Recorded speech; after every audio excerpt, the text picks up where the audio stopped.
dilaporkan, difitnah oleh klien kami karena ijazah palsu. Tetapi hari ini mereka mengedarkan fitnah. Fitnah itu bukan hanya pada orang yang disebut besar tadi, tapi juga kepada klien-klien kami.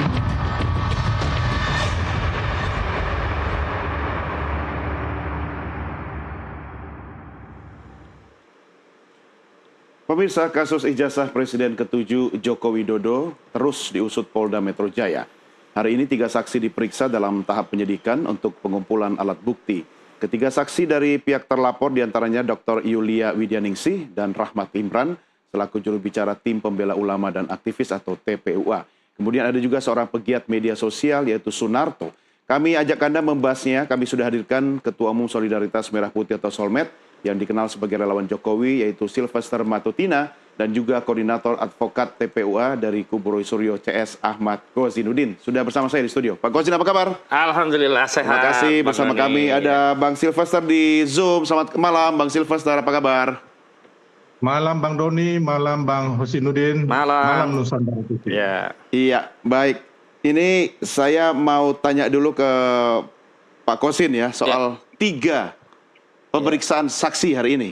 Betul. Benar ya, saksi ya? Betul. Oke, komentarnya? Ya, bismillahirrahmanirrahim. Komentarnya, ini adalah satu tayangan tontonan publik yang tidak baik karena Polda Metro Jaya telah mempertontonkan sikap yang tidak adil, tidak equal kepada klien kami yang hari ini posisinya sebagai saksi, di mana 3 klien kami datang memenuhi panggilan dari penyidik Polda Metro Jaya dan sesuai jadwal jam 10. Namun salah satunya, ya Sunarto ini tidak bisa diperiksa karena penyidiknya justru keluar kota. Diundang tapi penyidiknya tidak siap. Panggil, gitu. bukan diundang. Ini panggilan satu. Panggilan saksi pertama kepada Sunarto. Juga ada tadi disebutkan Dr. Yulia Widyaningsih, juga Rahmat Imran. Ya. Namun khusus untuk Sunarto ini penyidiknya tidak ada. Ditelepon keluar kota, penyidik lainnya tidak ada. Ruangan unitnya tadi kosong sehingga kami bingung begitu. Untuk Saudara Joko Widodo, penyidik Polda Metro Jaya begitu gercep datang ke Solo untuk melayani kepentingan pelapor Saudara Joko Widodo. Sementara klien kami yang hari ini dijadikan saksi pada tahap penyidikan, datang dipanggil justru penyidiknya tidak ada. Dan yang kedua, klien kami yang lain sampai hari ini baru saja selesai. Saya diinformasikan baik Rahmat Imran maupun Julia, namun tinggal finalisasi. Tapi yang baru jelas, selesai jam berapa? Ya tadi waktu maghrib baru selesai pemberkasan, tinggal nunggu teken-teken dan seterusnya. Begitu. Jadi 2 sudah diperiksa, 1 belum. Karena begitu. penyidik tidak ada. Tidak ada dan baru setelah klien kami pulang begitu, karena kita nggak mau juga kan kerjaan juga banyak begitu. Buru-buru Polda Metro Jaya penyidiknya datang untuk ya Pak dari unit yang lain akan siap dari penyidik lain ya. Itu namanya nggak profesional begitu. Justru nggak profesional atau mengkonfirmasi. tidak serius? Tidak serius, tidak. Menurut saya malah serius melayani Saudara Joko Widodo. Kenapa? Karena seolah-olah ada teror besar ya yang dialami oleh kubu kami, klien-klien kami dari para saksi hari ini. Karena semua yang berkaitan dengan peristiwa itu seolah-olah akan dikaitkan dan kemudian dipersoalkan. Walaupun panggilannya hanya saksi. Dan begitu kami berusaha memenuhi panggilan, bahkan Saudara Rahmat Imran tadi sakit loh. Dia pakai kursi roda. Datang dan siap diperiksa begitu. Tapi pada saat yang sama, Saudara Joko Widodo tidak datang ke Polda, diperiksa di Solo. Terakhir katanya tidak bisa keluar kota karena alasan kesehatan. Tapi belakangan justru kita ketahui menghadiri acara reuni-reunian di Yogyakarta yang juga di luar kota. Artinya sudahlah, ini sebuah tontonan yang tidak menarik. Pak bagi Gosin, rakyat, sebentar. begitu. Ini bukan statement orang baper kan? Bukan, ini kan fakta. Kondisi yang faktual ini saya sampaikan kepada publik. Agar apa? Satu sisi institusi berbenah untuk memperbaiki kinerjanya khususnya Polda Metro Jaya. Sisi yang lain bahwa ini ada satu disparitas yang diberlakukan kepada klien ini sehingga publik juga ikut mengawasi, mengontrol jalannya kasus ini. Dan yang paling penting loh, ini kan kita sedang minta permohonan gelar perkara khusus di Kabak Wasidik Polda Metro Jaya. Dan sampai hari ini belum ada respon. Belum ada respon, tetapi proses penyidikannya dikebut, dipercepat. Seolah-olah biar cepat ada tersangka. Padahal dalam proses penyidikan tak selalu ada tersangka. Karena apa? Banyak juga kasus penyidikan itu dihentikan karena tidak cukup bukti dan akhirnya di SP3. Oke, gitu. tahan dulu di situ. Ini seharusnya yang menjawab soal penyidik dan ketidakprofesionalan Polda Metro Jaya. Ya, Polda, itu dari Polda ya Ada kan? Andri Samindardi lah harusnya ya, begitu. tapi dalam hal ini saya meminta pandangan lain dari praktisi hukum juga ini, Bang Sylvester. Apa yang bisa Anda sampaikan, Bang? Ya, mungkin apa yang dikatakan Bang Hosinuddin ada yang benar, mungkin ada yang keliru ya. Saya sendiri mengalami waktu kemarin diperiksa di Polda Metro Jaya itu, saya juga menunggu hampir kurang lebih 2 jam lebih lah. Ya. Tapi bagi saya nggak ada masalah, ya kan. Yang penting pemeriksaannya itu tuntas dan profesional dan sesuai prosedur, karena memang ada keterbatasan kemarin waktu yang saya diperiksa itu, teman-teman penyidik itu di Solo. Ya, dan di Solo itu kenapa mereka ke Solo? Menurut hemat saya nih ya, saya nggak tahu nanti dari penyidik gimana, bahwa waktu itu yang mereka periksa di Solo itu hampir 12 saksi termasuk Pak Jokowi. Ya. Jadi makanya harus ke Solo. Dan di lounge yang katanya mewah itu bukan hanya Pak Jokowi yang diperiksa ya, tapi banyak orang lain. Jadi memang kalau saya lihat ya kan, narasi-narasi ini akan timbul. Sebenarnya mengenai kegaduhan, ya kan, mengenai masalah tudingan, gugatan ijazah palsu ini sebenarnya sudah selesai. Kalau istilah saya ini game over. Kenapa saya bilang game over? Karena memang penyelidikan di Mabes Polri ini kan sudah selesai, sudah kandas, ya kan, termasuk gugatan di PN Solo kemarin sudah ditolak atau NO, tinggal Sleman. Yang memang akan terjadi ini dengan penuh drama yang kayak begini, terus telenovela juga, baik itu tangisan dan tawa itu adalah nanti yang saat ini yang diselidiki oleh Polda. yang sekarang naik di Polda Metro Jaya atas pelaporan indikasi pidana penghasutan, indikasi pidana pencemaran nama baik, dan juga fitnah, termasuk penyalahgunaan Undang-Undang ITE yang dilaporkan oleh Bapak Insinyur Haji Joko Widodo dan teman-teman dari masyarakat, yaitu dari relawan dan juga dari teman-teman pengacara, dalam hal ini Pradi Bersatu. Jadi maksudnya Ya, Bang jadi kalau Silvester saya itu melihat- tangisan, air mata dan drama itu sudah mulai seperti statementnya Bang Kosim tadi itu. Sudah ada yang Kenapa kabur begitu? ke luar negeri, ya sudah ada yang cuci tangan, ya kan. Nah, jadi intinya bahwa menurut saya kita lihat saja lah, ya saya juga nggak perlu marah dengan statement dan Bang Hosinudin ataupun Mas Roy Surya. Saya tahap ini saya lagi menikmati, saya nggak perlu marah-marah juga gitu loh. Kita nikmatin aja, ya kan, bahwa nanti pastinya akan banyak tersangka, akan banyak terdakwa, dan juga setelah itu akan banyak narapidana yang masuk penjara gitu loh. Kok yakin sekali ini Bang yang saya bilang Silvester tadi bahwa- kayak udah jadi penyidik aja nih Bang? Nah itu saya malahan kalau Mas Roy lebih banyak lagi, dia penyidik, penasihat hukum, kemarin perancang busana. Nah ini kan juga dalam rangka ya mari kita sama-sama ya kan mendudukan sesuai porsinya aja. Kalau saya lebih melihat daripada drama-drama ini adalah yang saya bilang tadi, sebagai orang hukum juga biasanya, bukan saya peramal ya kan, apa yang terjadi mengenai pencemaran nama baik, fitnah ya kan, terus pelanggaran Undang-Undang ITE, penghasutan, biasanya hampir 100% itu akan ada penetapan tersangka, terdakwa dan narapidananya, itu udah hampir jelas ya. Ya, tapi kan Kalau kita tidak masalah boleh tuduhan melampaui ijazah palsu, proses ya hukum yang berlaku. Ya. Tapi intinya biasanya yang terjadi di dunia hukum kita itu begitu. Tapi kalau tuduhan ijazah palsu ini di mana-mana ini kandas, Ya. ya. Bahkan 2 tahun lalu ada 2 gugatan di PN Solo dan Surakarta juga kandas, ya. Jadi kembali lagi ini yang saya bilang tadi, kalau mengenai tuduhan ijazah palsu sudah game over. Ya, Tinggal oke. kita melihat ya kan yang Bareskrim udah indikasi- selesai, kita fokus ke Polda gitu maksud Anda kan? Silakan Iya, komentar maksud saya Pak Kosim. begitu. Ya memang terlalu Telenovela banyak, telenovela terlalu banyak. banyak telenovela ya. Misalnya telenovela ada reuni-reunian, ada yang ngaku alumni UGM, kemudian tidak ada jurusan, ngakunya jurusannya ekonomi manajemen. Ini kan sinetron yang tidak lucu begitu. Tapi itulah telenovela yang hari ini dikembangkan, tidak fokus kepada persoalan yang hari ini dilaporkan oleh Saudara Jokowi tentang fitnah dan pencemaran. Dan bahkan saya melihat Saudara Joko Widodo itu seorang yang tidak ksatria atau bahasa langsung itu pengecut begitu. Kenapa begitu? Kenapa saya sebut pengecut? Dia merasa dirinya dihinakan sehina-hinanya, direndahkan serendah-rendahnya. Dia mengadukan ke Polda Metro Jaya. Harusnya cukuplah dia, pasalnya delik aduan. Dan dalam delik aduan itu harus limitatif. Ada orang-orang, siapa yang memfitnah dirimu? Siapa yang mencemarkan dirimu? Bukan kemudian buang badan. Dan hari ini ada 12 nama terlapor. Saudara Jokowi benar ada yang cuci tangan. Buang badannya di mana itu? Nah, Saudara Jokowi cuci tangan. Ya, saya tidak melaporkan orang, saya hanya melaporkan peristiwa. Begini ya, kalau itu delik umum, bolehlah dikatakan hanya melaporkan peristiwa. Apa peristiwanya? Pencurian. Pencurinya siapa ya? Tidak tahu. Tolong dicari siapa pencurinya. Ya jelas ada kehilangan barang. Ini pencurian. Tetapi kalau delik aduan, ada yang mencemarkan, ya sopo wonge, tunjuk hidung gitu loh. Sama persis kan hari ini misalkan ya, membangun narasi ada orang besar di balik perjuangan Roy Suryo dan kawan-kawan untuk mengungkap ijazah palsu ini. Tapi tidak berani tunjuk hidung, hanya bicara tentang narasi warna biru. Jangan-jangan studio ini warna biru adalah orang besar juga di balik ijazah palsu. Saya kan gede nih. Lah, apa iya, saya nah ini orang besarnya jangan-jangan ini begitu. Artinya begini, kalau memang gentleman fokus saudara Jokowi hadapi dan orang-orang yang di sekelilingnya ini menyingkir saja, nggak ada urusannya dengan masalah pencemaran ini tadi. Satu persatu ya, saya tolong diklarifikasi nanti baik. Pak Gosin ya. Ini kan kasusnya kan satu pencemaran nama baik, betul. Ya pasal 310 KUHP, betul. Oke, korek. Fitnah pasal 311, betul. Dan kemudian Undang-Undang ITE 27A, oke, 27A, 32 sama 35. Ya. Oke, saya minta teman-teman menyiapkan statementnya Pak Jokowi. Nanti mudah-mudahan sudah siap. Kalau sudah siap, oke, kita sama-sama dengarkan dulu pernyataan berikut ini. Begini, jadi yang saya laporkan itu adalah peristiwa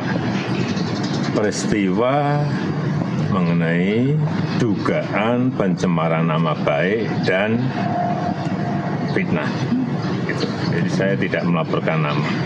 Kemudian ada tindak lanjut penyelidikan dari Polri dan muncul nama-nama itu. Jadi sekali lagi yang saya laporkan adalah peristiwa dugaan pencemaran nama baik dan fitnah. Berarti munculnya Pak Abraham Samad itu juga bukan dari Pak Jokowi? Bukan, itu karena proses penyelidikan yang ada di Polri. Jadi Pak Jokowi melaporkan peristiwanya, bukan nama-namanya. Ini masih 310 sama 311. Di mana soal buang badan orang besar tadi? Peristiwa, kalau itu delik umum tadi saya sebutkan, kalau pencurian bisa peristiwanya. Tapi kalau sudah fitnah, penyidik itu harus tanya, siapa Pak yang memfitnah dirimu? Nggak bisa penyidik kemudian mengambil tanggung jawab, kemudian penyidik yang kemudian rasa-rasa dia jadi Jokowi, oh berarti dia yang memfitnah, dia yang mencemarkan. Nggak bisa, pasal fitnah itu delik aduan sangat subjektif. Walaupun tidak fitnah, itu subjektif. Misalnya ada orang hitam, kemudian dikatakan, kamu hitam loh, itu bisa pencemaran, tapi subjektif. Tergantung orang yang dikatakan hitam tadi, ya dia merasa tersinggung atau tidak. Tapi sekali lagi, kalau kita bicara fitnah, bicara tentang pencemaran, itu harus terlihat subjektifnya itu siapa. Definitif. Nah hari ini, dia mengatakan hanya peristiwa, tapi kemudian muncul 12 nama. Justru yang saya tangkap ini... Nama itu muncul dari Polda kan? Nah iya, justru ini saya tangkap Jokowi cuci tangan, kasih ya laporan, kalian bekerjalah. Nanti nama-nama kalian yang cari lah. Setelah itu bisa jadi nanti saudara Jokowi karena delik aduan dia mundur, pergi. Lalu yang bertarung ya siapa? Sylvester Matutina, ya semua relawan-relawan Projo. Nanti diadu domba dia dengan TPUA, dengan anak bangsa lainnya. Ini kan sementara dia kan? pergi. Nah bisa Asumsi. terjadi begitu. Karena itu kalau dia memang gentleman, fokus hadapi. Dan tadi saya tegaskan kami masih menganggap ijazah saudara Joko Widodo itu masih konon diserahkan penyidik. Karena tadi waktu pemeriksaan juga tidak ditunjukkan kepada saksi-saksi yang diperiksa. Dan kami pada saat pemeriksaan Roy Suryo juga akan minta mana ijazah yang katanya disita tadi. Baru kita bisa percaya. Begitu. Kan selama ini narasinya hanya versi Jokowi, versi polisi, tetapi justru orang yang berkepentingan ingin melihat langsung tidak pernah kan ditunjukkan. Nanti semua di pengadilan, semua akan buktinya dibuka. Polisi belum pengadilan, masih lama, itu juga ditunjukkan. Buktinya kuasa hukum Jokowi bukan pengadilan juga ditunjukkan. Buktinya 11 media yang diundang ke rumah Jokowi bukan pengadilan juga ditunjukkan. Itu kan berarti ada framing seolah-olah udah ditunjukkan kemana-mana asli. Tetapi kepada orang yang punya kompetensi untuk meneliti ijazah itu tidak mau ditunjukkan. Kenapa? Mungkin saja khawatir bahwa ijazah itu memang bermasalah. Asumsi kan? Iya. Oke, Bang Sylvester, komentar. Ya, jadi gini, memang yang dikatakan Pak Jokowi itu yang dilaporkan adalah peristiwa pidana, peristiwa indikasi pidananya, ya kan, yang mana terangkum dalam video-video, ya kan, yang diserahkan kepada Polda Metro Jaya. Dan dari situ seperti halnya saya nggak ikut ya waktu pemeriksaan Pak Jokowi, pelaporan itu atau Pak Jokowi. Tapi kalau saya aja sebagai saksi, itu atas peristiwa video itu ditanyakan. Ini Bang Silver bertemu sama siapa? Ini ngomongnya bagaimana? Itu ditanyakan. Nah dari situ ya kan, itu adalah kewenangan penyidik untuk nantinya ya kan, oh ternyata yang terlapornya ini, nanti tersangkanya ini. Itu kan bagian dari pengembangan, bukan juga kita yang saya nggak tahu ya kalau umpama, karena saya bukan pelapornya. Intinya waktu saya jadi saksi, itulah pengembangan dari penyidik yang Misalnya gini dilakukan. Bang Silver, misalnya nih contoh nih ya, misalnya saya kemudian merasakan ada pencemaran atau fitnah. Kemudian saya mendapatkan fitnah itu melalui konten di media sosial. Tapi saya tidak kenal. Tapi saya kan bisa menunjuk atau merujuk kepada orang yang menyebutkan itu, misalnya ciri-cirinya seperti ini, pakai baju ini, atau mungkin inisialnya kalau saya bisa tahu. Kenapa? Nah, justru inisial itu sudah muncul dari kuasa hukum Jokowi. Sementara Jokowi tidak mengakui. Ini siapa yang dusta? Oke, kuasa silakan. hukum Jokowi yang dusta karena menyebutkan inisial ada 5, atau saudara Jokowi yang buang badan kepada kuasa hukum dan kepada penyidik serta elemen anak bangsa, dia tidak mau menunjukkan kejati dirinya bahwa lo yang nyemarin gua, lo yang mencemarin gua, lalu dibuang badan Ya, begitu. istilahnya Pak Gosin buang badan. Gimana Bang Silver? Enggak ya, karena namanya hak Pak Jokowi sebagai pelapor, ya kan. Tentunya di dalam pemeriksaan awal itu ada timbul nama-nama pelapornya. Setelah itu ketika keluar diadakan konferensi pers, disebut nama pelapornya, nggak jadi masalah kok. Itu nggak ada menyalahi undang-undang ya kan. Jadi kembali lagi menurut saya, kita kembali saja ke pokok materi perkara yang ada sekarang ini, ya kan. Jadi benar-benar yang kita, kalau Bang Kosinudin keberatan dengan katanya Pak Jokowi buang badan, kan bisa aja di pra-peradilan ataupun digugat dengan hal yang lainnya gitu loh. Ya. Saya pikir kita nggak perlulah dalam hal ini tidak mencerdaskan bangsa kita mengenai proses yang ada. Silakan Abang dan teman-teman lakukan gugatan gitu loh. Ya pastinya Udah lah, kalau itu nggak usah diajari lah. Kami sudah siapkan banyak strategi. Tapi ajari saudara Jokowi jujur saja. Dan nggak melanggar undang-undang saja. Undang-undang itu nggak dilanggar kalau ada orang melaporkan. Ya. Siapa yang melaporkan? Siapa yang dilaporkan? Terbuka saja. Hei Jokowi, siapa yang kau laporkan? Abraham Samad misalnya, Roy Suryo misalnya, Kurnia Tidurani. Nggak ada masalah juga. Tapi jangan membangun narasi seolah-olah tidak tahu, buang badan kepada proses penyelidikan. Begitu selesai penyelidikan, muncul 12 nama. Seolah-olah nanti kalau ada tindakan yang zolim kepada 12 nama, bukan tanggung jawab saudara Jokowi Dodo sebagai pelapor, nanti dibuang badan kepada relawan-relawannya. Nah akhirnya adu domba dengan relawan begitu. Anda nggak perlu merasa hebat mengajarkan Pak Jokowi ya. Saya juga tidak nggak enak merasa juga hebat terhadap ngomong saudara. Jadi Anda. saudara tadi jangan ngajari saya langkah hukum yang perlu saya tempuh dan tim saya. Itu pesan saya. Kamu tuh udah menang berapa banyak perkara? Kamu nggak usah ngajari saya. Nggak perlu menang. Saya bicara kebenaran. Kebenaran tidak peduli siapa menang kalah. Saya juga Tapi bicara harus ditegakkan. kebenaran. Itu Ya, pesan ini, moralnya. Oke, gantian. Kalau Saya kebenaran Bang dimenangkan Merah Putih dengan yang menegakkan intervensi kebenaran. kekuasaan, Jadi tidak bernilai. Ya. Dan rakyat Bang Gosin. semuanya akan melihatnya. Ya, gantian biar dijawab dulu. Anda Nanti saya beri fokus aja. kesempatan menjawab. Silakan, Bang Silver, silakan.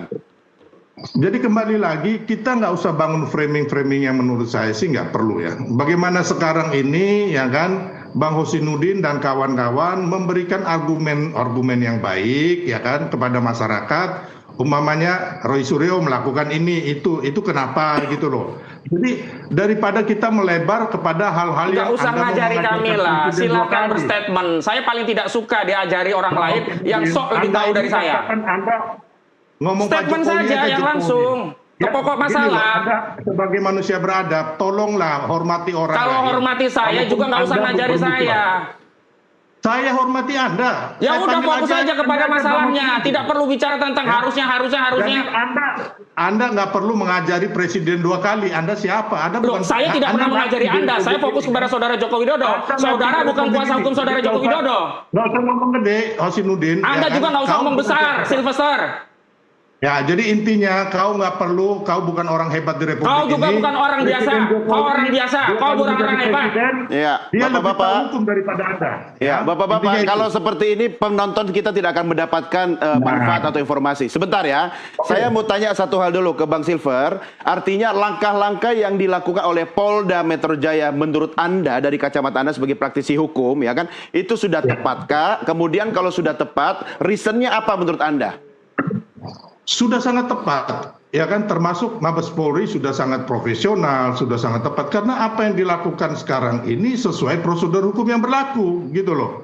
Nggak ada diistimewakan, makanya saya bilang tadi pemeriksaan di Solo, karena memang yang diperiksa banyak orang, mereka harus terbang ke sana, gitu loh. Terus kemarin itu memang Pak Jokowi dalam tahap pemulihan, ya kan beliau diobservasi oleh dokter. Memang bisa beliau katakanlah jalan di seputar Solo. Tapi kalau harus naik pesawat, ya kan ada orang yang ketika diobservasi itu dokter mengatakan nggak boleh. Contohnya ibu yang hamil atau ada orang dengan kasus-kasus sakit apa gitu kan. Nah ini juga kita nggak tahu. Tapi intinya waktu pemeriksaan di Polda Solo itu, Polres Solo itu banyak orang lain juga diperiksa di lounge itu. Jadi bukan hanya Pak Jokowi yang diistimewakan. Tapi kalau menurut saya nggak bagus lah membangun framing-framing seolah-olah Pak Jokowi diistimewakan gitu loh. Terus Soal Pak nama Jokowi itu kemudian muncul dari Polda, tidak disebutkan oleh Pak Jokowi, Pak Jokowi tidak menuding, kata Iya. Pak Gosin seolah buang badan begitu, Anda setuju nggak? Gimana Bang Silver, Anda setuju nggak soal buang badan itu yang tiba-tiba muncul nama-nama yang enggak ya, itu memang dari Polda yang menemukan ya kan indikasi tersangka atau terlapornya ya. Jadi memang saya pun nggak tahu tiba-tiba udah ada muncul nama itu ya kan, bukan saya ya karena saya saksi kan, Ya. saksi pelapor ya kan. Jadi intinya itu kan kewenangan dari Polda. Mestinya teman-teman itu gugatlah Polda itu gitu loh. Entah Oke. gugatan pakai apa terserah lah ya kan. Kalau kita hanya ngomong ini kan berarti kan kita membangun narasi yang sesat dan ini nggak bagus buat bangsa kita gitu. Oke, baik. Sebentar, Pak Gosin, Ya. 3 saksi yang diperiksa hari ini, Baik. itu tadi Anda katakan Pak Sunarto itu akhirnya jadi atau tidak diperiksa? Tidak, jadi tidak jadi, ya, kembali. berarti cuma 2. Dua. Nah, substansi pemeriksaan terhadap Yulia Widianingsih sama Rahmat Hilman itu apa? Substansi terkait dengan kegiatan penyampaian pendapat di muka umum yang Oke. disiarkan melalui YouTube di sejumlah tempat. Ada yang di Bareskrim, ada juga yang di kantor TPUA di Tanah Abang, dan ada di sebuah stasiun TV swasta nasional begitu. Oke. Itu substansinya itu dikaitkan dengan peristiwa yang saat ini disidik oleh Polda Metro Jaya, yakni dugaan fitnah, pencemaran, kemudian kabar bohong, kemudian pidana sara, kemudian penghasutan, juga 3235 Undang-Undang ITE yang ancamannya 8 tahun dan 12 tahun penjara. Mereka kapasitasnya sebagai apa? Dua Sebagai saksi saksi, ini? sebagai Sebagai saksi. saksi. Profesinya apa? Profesinya, jadi kalau kita bicara profesi, yang Bu Dokter Julia itu kan aktivis dia, nggak aktif lagi menjadi dokter. Kemudian untuk Sunarto itu dia YouTuber. Kemudian untuk Rahmat Himran dia aktivis TPUA-nya begitu. Oke, jadi Rahmat aktivis TPUA. Ya, ya. Kalau Yulia sendiri? Dia orang yang sering diundang oleh TPUA begitu. Oke. Sementara YouTuber kita belum diperiksa ya? Belum diperiksa, Oke. betul. Apa komentar Anda kalau melihat substansi hasil pemeriksaan hari ini? Ya, yang jelas begini ya, kasus ini terasa berat ya, bobot politiknya itu berat sekali. Jadi kalau bicara ada nuansa politik dalam kasus ini, saya katakan benar. Tetapi politik yang dimaksud bukan politik orang besar yang ingin RI 2 berganti, bukan ya. Saya luruskan bahwa ada kekuatan dari orang yang secara de jure itu sudah tidak berkuasa, tetapi secara de facto masih menguasai institusi hukum kita, terutama institusi kepolisian. Dan kekuatan itulah yang digunakan untuk melakukan sejumlah tindakan meskipun dikritik oleh masyarakat yang ujungnya jelas memenjarakan warga negara, rakyatnya. Anda nuduh polisi di bawah kendali. Bukan nuduh, saya sebut saja polisi begitu. Oke. Masih di bawah kendali Saudara Joko Widodo. Polisi Karena- juga mana mau dituduh kayak begitu, Oh toh, iya, Pak? kalau mereka tidak mau ya silakan. Tapi ini analisa saya simpulkan bahwa institusi polisi hari ini masih di bawah kendali Saudara Joko Widodo yang secara de jure bukan presiden, tapi secara de facto masih menguasai lini-lini institusi kepolisian kita. Iya. Sehingga- Kenapa Anda masuk ke ruang politik kalau kita bicara ini ranah hukum? Nah justru itu, kalau kita bicara penegakan hukum, itu adalah ranah hukum. Tetapi ya goodwill tentang kebijakan policy dalam penegakan hukum, itu ranahnya politik. Kenapa? Institusi hukum itu di bawah kendali otoritas politik. Iya. Otoritas politik ini yang punya kekuatan untuk membuat warna hukum kita itu seperti apa. Sayangnya hari ini ya institusi politik kita itu belum dikuasai secara penuh oleh seseorang yang hari ini menjadi presiden secara de jure. De Iya. facto-nya masih berbagi kekuasaan dengan Saudara Joko Widodo. Dibuktikan dengan kasus ini semestinya tidak perlu atau tidak bisa naik ke penyidikan. Karena jelas ini kan terkait dengan penyelenggaraan kebebasan bernegara dalam konteks menyampaikan pendapat di muka umum. Lalu kritik itu dinarasikan sebagai kejahatan. Setelah dinarasikan sebagai kejahatan, fitnah, pencemaran, keroyoklah ini ya anggota-anggota kubu Jokowi ini membuat laporan banyak-banyak keroyokan ini gitu loh. Dan kalau mereka mengatakan akan jadi tersangka, ya wajar mereka sudah menakar bahwa entitas institusi Polri masih di dalam kendali mereka dan kemudian mereka berani menyatakan ujungnya adalah tersangka, ujungnya terpidana. Walaupun dalam proses hukum dalam penyidikan berhenti karena tidak ditemukan alat bukti itu biasa. Iya. Buktinya ada SP3. Ya, itu bisa terjadi kan? Itu bisa terjadi. Tapi kan masih tetapi proses. ketika ada prejudis yang tadi dikatakan akan ada tersangka dan seterusnya, lah kami kemudian mengaitkan dengan apa yang kami rasakan di lapangan. Oh, wajar. Ya, tapi Mereka belum. begitu. Kan belum final, Nah, belum karena itu inkrah melalui juga. stasiun ini saya harus kencangkan suara ini agar tidak terjadi. Karena kita ingin institusi polisi kita lurus. Ya, benar-benar menjadi penegak hukum, bukan menjadi alat kekuasaan. Atau jangan-jangan Anda menggencangkan narasi tadi karena ada indikator